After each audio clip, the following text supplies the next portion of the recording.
Hey everyone, welcome back to MetalDisciple.com's 365 Days of Metal.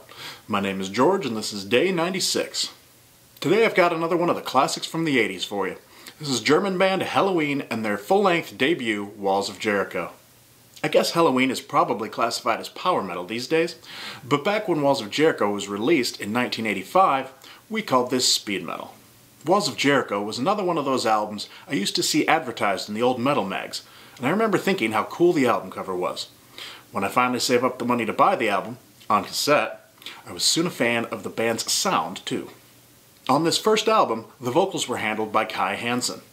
By the time of the second album, Keeper of the Seven Keys, Part 1, Kai gave over vocal duties to new singer Michael Kiske, and just played guitar. Kai would remain with the band through their third album before leaving to go form another great band, Gamma Ray. The original release of Walls of Jericho, on cassette and LP, contained 9 tracks. This is the version that I came to know and love.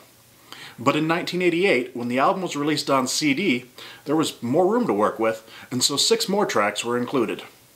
These tracks came from the band's first release, the Helloween EP, as well as the track Judas from the EP of the same name. I love the track Judas, so you'll be seeing that one on today's playlist if you check it out.